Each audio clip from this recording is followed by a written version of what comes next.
We start this first week of the church year in the last week of Jesus' life. To situate our gospel text today, this is the day after Jesus' pressure cooker parade into Jerusalem on what we call Palm Sunday, where you may recall upon entering the temple and seeing the money changers' tables, he cat o' nine tails his way through the courtyard, yelling and railing, this is my house, and it shall be called a place of prayer, but you are making it into a den of robbers.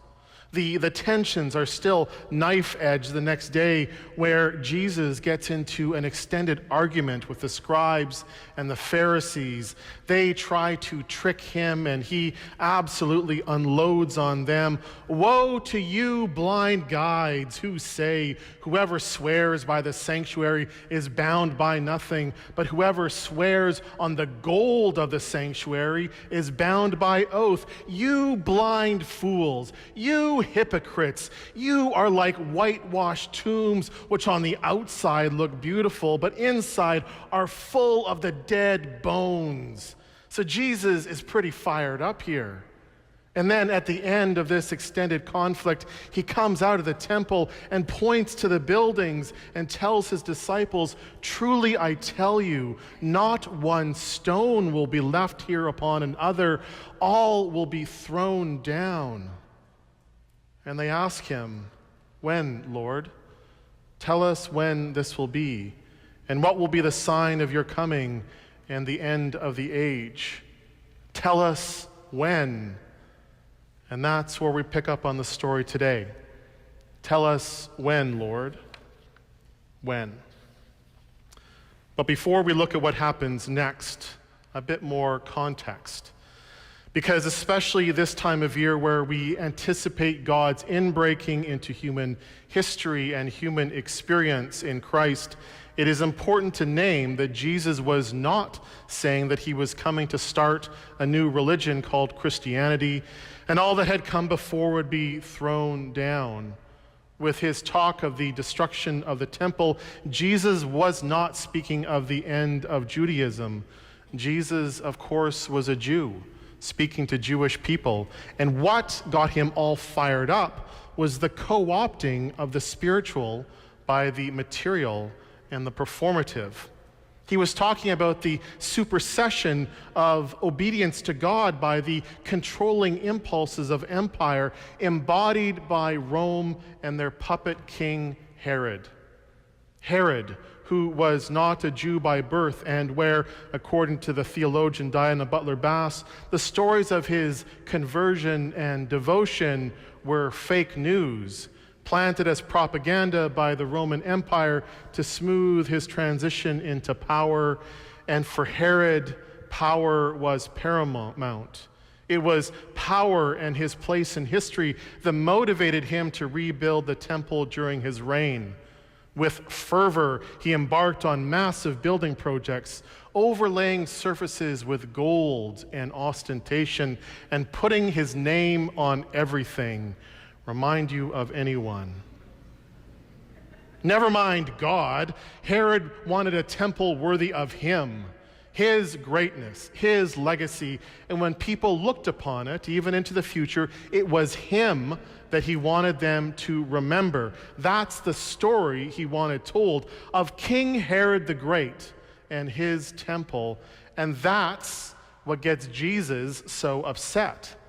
That God's house of prayer had become a golden shrine to human pride. That God's story of liberation had been reconstructed as a means of control. That's what Jesus says will be thrown down with not one stone left upon another. But when, Lord? When will these things take place? When will the empires of this world crumble and fall? When will the tyrants and despots and petulant man-babies be brought down from their thrones? When will the lowly be lifted up and the hungry filled up? When will we get housing policy that works for real people, not just developers? When will racism end? When will we be free from homophobia? and anti-Semitism and gender-based violence and this culture of inequality where trillion-dollar pay packages are somehow acceptable? When will the nations beat their swords into plowshares and their spears into pruning hooks? When will God's kingdom finally break into history on earth as in heaven? When, Lord? When? When?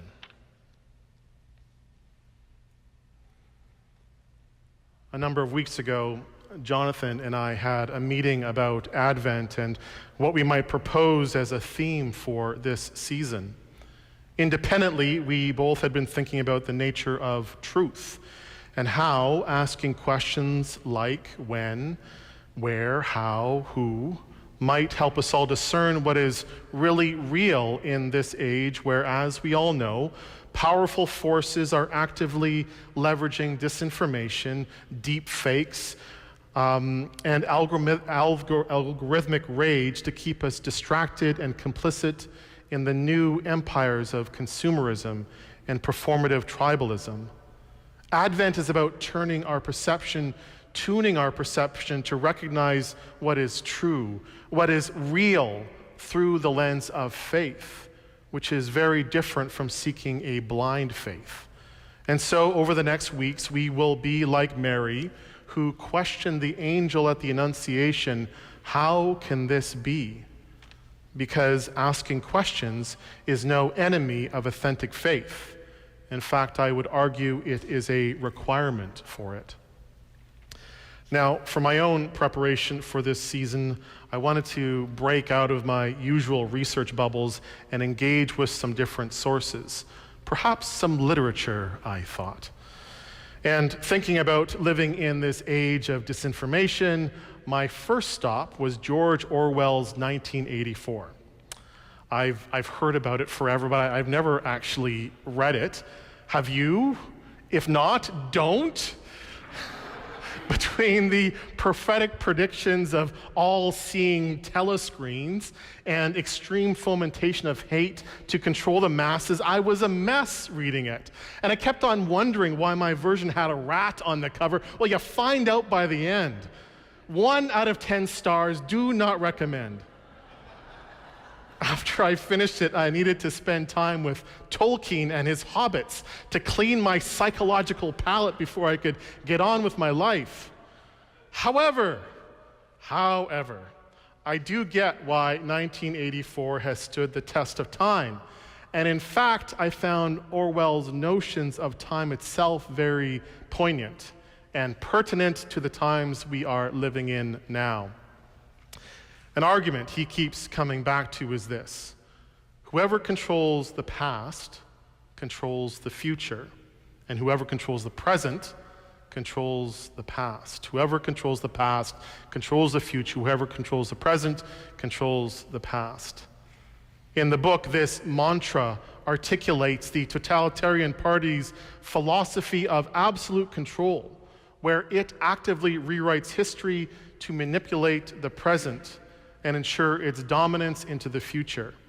By controlling information, the ruling class erases inconvenient truths, shapes public perception, and ensures the masses believe that Big Brother is infallible and the only one who can lead them into the glorious future. It's the same playbook as King Herod and all despots of history: control the narrative, control the people, manipulate memory, manipulate the future. We are storytelling creatures. It's how we ascribe meaning and understand ourselves. So in terms of discerning truth and figuring out what is really real, it really matters what stories we tell. It matters what stories we remember, because whoever controls the past controls the future. And Big Brother knew, King Herod knew, people who remember are a lot harder to control. As the poet Angel Deere recently wrote, empire wants you and me to be either overstimulated or underwatered. It wants our days to be measured in notifications, our nights lit by artificial blue screens, our friendships replaced by the theater of AI robot friends.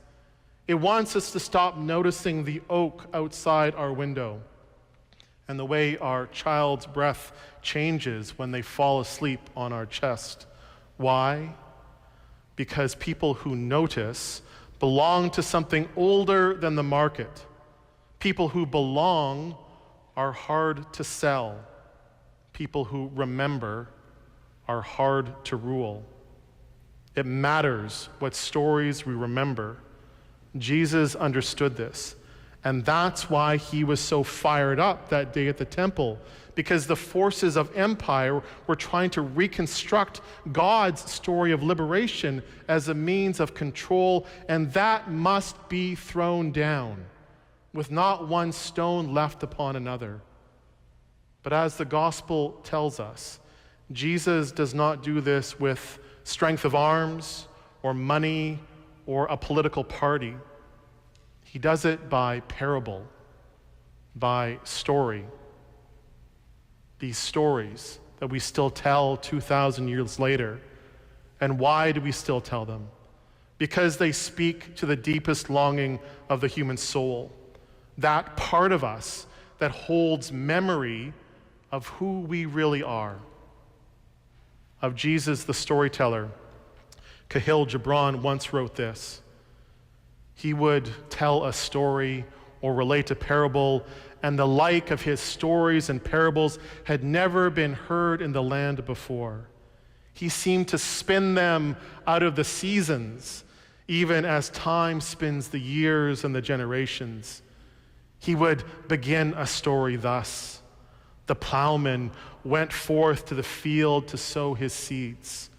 Or, once there was a rich man who had many vineyards. Or, a shepherd counted his sheep at eventide and found that one sheep was missing. And such words would carry his listeners into their simpler selves and into the ancient of their days. At heart, we are all plowmen, and we all love the vineyard.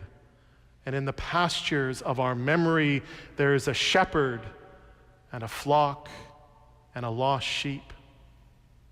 Indeed, in the pastures of our memory, there is an aching for that which is real. And for many of us, this is especially deep this time of year when we tell the old stories once again, because it is true. In the pastures of our memory, there was a woman named Mary who questioned an angel. In the pastures of our memory, there is a man named Joseph who listened to his dreams. And in the pastures of our memory, there is a stable and a manger and a child who is born a king, a liberator come to show us a new kind of kingdom, not of control, but of love. It matters what stories we tell. It matters what stories we remember. A people numbed out on doom scrolling will forget that a better future is possible. So as an act of faith, we ask the question alongside the disciples so long ago: when, Lord? When will this better future happen? About that day and hour, Jesus says, no one knows, neither the angels of heaven nor the Son, but only the Father. Keep awake, therefore, for you do not know on what day your Lord is coming. The answer to when, Jesus' answer to when, is pay attention. Keep attentive to God's inbreaking into the world. Because when it comes to discerning truth, here is what is really real. Our time is limited. Your time is limited. And so is mine. Do we really want to take the gift of this one time-bound life and relinquish it to the empires of this world? The gold moldings are from Home Depot. They aren't real. You are not a cog in a machine. You are not a consumer or a product or eyeballs on a screen. You are not your job or the political party you support or how many friends you have on Facebook. Remember who you are. You are a beloved child of the living God, gifted by God with this one precious life. In Christ, remember that God is embodied into human history and human experience to continually call us all into the kingdom-anticipating activities of integrity and justice and peace here and now on earth as in heaven. So keep awake. Pay attention. A pivotal moment for your life that could shape a better future may be happening right now. What you have been waiting for may already be taking place. Don't miss it. Don't miss it. Don't miss it. We end today with a little more literature and the words of J.R.R. Tolkien from his story of a small folk who defy the great eye of empire to defend that which is still green and good in this world. I wish it need not have happened in my time, said Frodo. So do I, said Gandalf, and so do all who live to see such times. But that is not for them to decide. All we have to decide is what to do with the time that is given us. All we have to do is decide what to do with the time that is given us. A blessed Advent to you.